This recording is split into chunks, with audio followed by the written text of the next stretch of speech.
In an honest service, there is thin commons, low wages, and hard labor. In this, plenty and satiety, pleasure and ease, liberty and power. No, a merry life and a short one shall be my motto. This year, the year of 2024, I have read 4 pirate nonfiction books. The first 3 were mostly compilations talking about many different pirates over a span of time, but my most recent one, If a Pirate I Must Be, was a book specifically talking about Bartholomew Roberts. Bartholomew Roberts is the historic pirate that Bartholomew Kuma is based off of, and I figured we should talk about it. In this video, I'm going to summarize the life, or what we know of it, of Bartholomew Roberts, as well as compare some of his life and his deeds and his legends to the Bartholomew Kuma that we know and love. I'm in front of the bookshelves this time because it's bookish. I've done a video like this for Blackbeard as well as Roger. I realize these videos don't garner that much interest, but I'm a nerd. I like them. So those that clicked, I hope you like this too. Bartholomew Roberts was known to be a tall man, large and stout, and If a Pirate I Must Be describes him as a man that must have stood out as he grew up into manhood. Before Roberts was a pirate, he was a slaver, and it was during one of his trips transporting slaves that his ship was captured by Captain Howell Davis. When their ship was captured, several of them just kind of surrendered, but Roberts didn't want to become a pirate. He didn't want anything to do with this life, so he attempted to fight back, didn't have enough backup, was knocked down and captured and forced into piracy. He didn't want to be a pirate, but he didn't have a choice.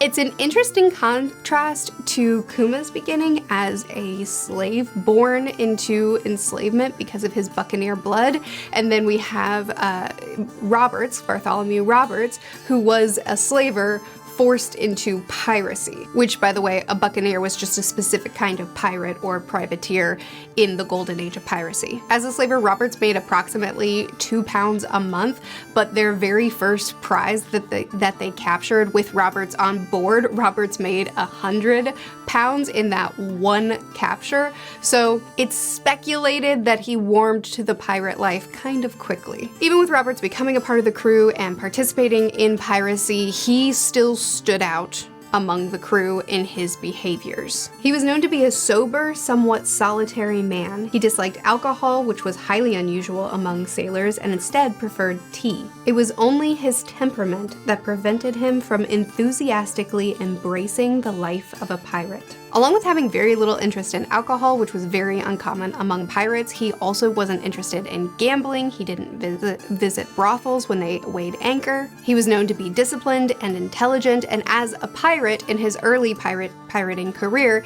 he was known to have no taste for gratuitous violence. He was willing to do the pirating, but if it weren't necessary to be gratuitous, he had no interest in indulging in that either. Pirates were kind of known for being brutal. They would rape, pillage, and steal with no discretion. Whatever they felt like doing, they did. They were criminals. And Roberts in his early career was known for none of that. Now again, I'm only speaking on the kind of wibbly-wobbly knowledge that we have of Roberts. Most pirates were not well-documented people in history, and one of the main resources that we have about pirates is also kind of known to be unreliable, but it is believed that the family that Roberts came from is the Roberts family of Little Newcastle, who were fervent Baptists, playing a prominent role in the local chapel. It's speculated that Roberts was raised in the church and raised with these beliefs, and that was a big part of what informed his very unique disposition as a pirate. About 6 weeks after Roberts was captured and made into a pirate, Captain Davis was killed,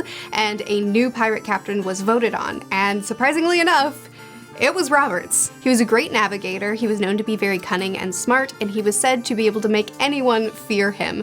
So they voted him into being captain so early on. Once again, in recent chapters, we see Kuma being voted into being king. People just kind of thrust that role upon him. It wasn't something he was looking for or something that he was going after. It was just a role given to him because of the way the people respected him. As their new captain, it was said that Bartholomew Roberts gave a speech which included the words, "I have dipped my hands in muddy water, and if a pirate I must be, 'tis better being a commander than a common man. So Roberts was known for many ventures, one of which he went after a ship and left some of his crew behind, and that crew betrayed him. Led by Kennedy, one of their crewmates, after Roberts was gone, Kennedy declared himself captain and took all of their treasure, all of their prizes, split it among them, and got out of there. This created trust issues in our Bartholomew Roberts, and he developed a new code for his crew. The code is really interesting to me because we don't have a lot of pirate codes. Each pirate crew had their own code.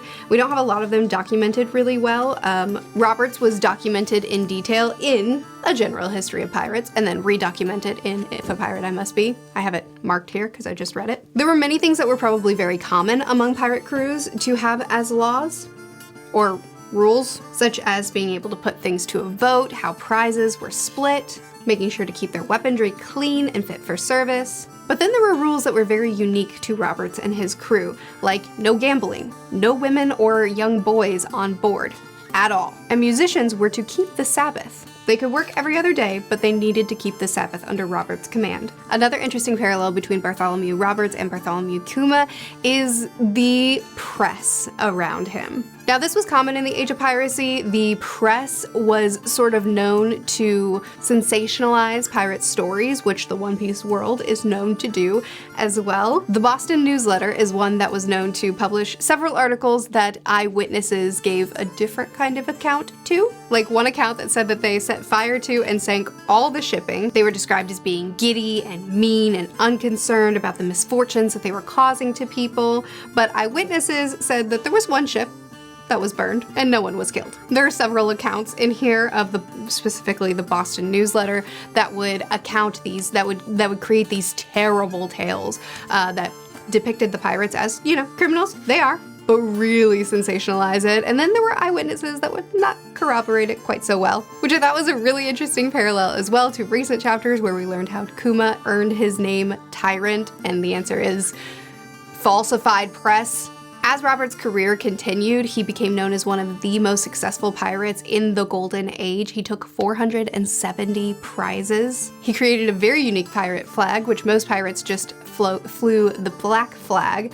Roberts created one specifically out of spite that depicted him stepping on the heads of his enemies. As his pirate career continued on, he became known to be much more vicious and cutthroat. It seems like the pirate life and the culture of being a pirate did get a hold of him, and later in his pirate career, which only lasted 3 years, by the way, he became more and more ruthless and brutal. He became known to have a hot temper. He was known to strike quick if anyone offered any sort of resistance against any command he gave. His name was known far and wide, and he even commanded an entire channel at one point where people couldn't come in and trade anymore because he would just capture so many ships. Several of his exploits were documented, and one in particular that he's well known for is when he captured several slave ships.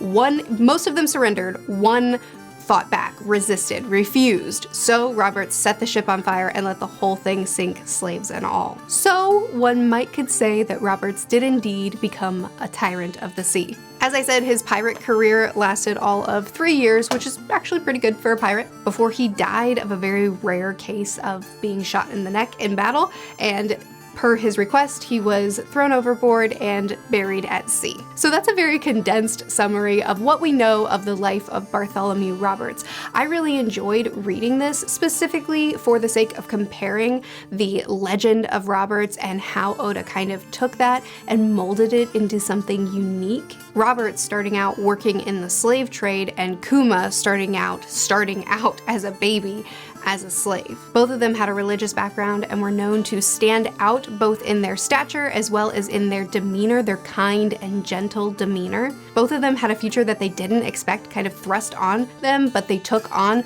with their whole heart. Both were promoted in very shocking ways because of the respect that they had garnered. Both had news articles written about them that were not entirely truthful to try to make them seem more fierce and aggressive than they truly were. And while Roberts truly did become a tyrant of sorts, Oda took those mannerisms that he was known by and he molded it to fit Kuma in a different kind of way. It was his legend, it was how he was known, but it was not who he was. These types of videos don't help anyone theory craft or have a deeper understanding of the One Piece world. I just like doing them because I think that it's interesting, and that's pretty much it. So I hope you find it interesting too. I am curious if Oda is going to, you know, we all kind of assume that Kuma's probably gonna die at the end of Egghead Island, or at least a lot of us assume that. I do wonder if it's gonna be a wound to the neck. But either way, it always just kind of makes me appreciate things on a different sort of level to see where the legends and the names come from and where the parallels are and how they've kind of been shaped and molded into something new for this story. And Bonnie, by the way, who Bonnie was named after, went to sea in disguise as a man. She couldn't go to sea as a 10-year-old disguised as an adult, but she did go to sea disguised as something that would garner her more respect in that time. Anyway, like I said, that's a quick summary of Bartholomew Roberts, or at least the parts that are relevant to kind of parallel Bartholomew Kuma. If you looked into him at all and you saw some parallels that I didn't see, I'd love to hear them in the comments. Or if you just want to chat about it more, we can. I just wanted to do a quick video talking about the historical figure that Kuma was based off of and where some of those parallels are and how Oda kind of took certain things and molded it into something new for Kuma. I post videos every Monday and Friday on this channel, Tuesdays, Thursdays, and Saturdays on the book channel, which is always linked in the description if you're interested. I'll see you again soon. Bye.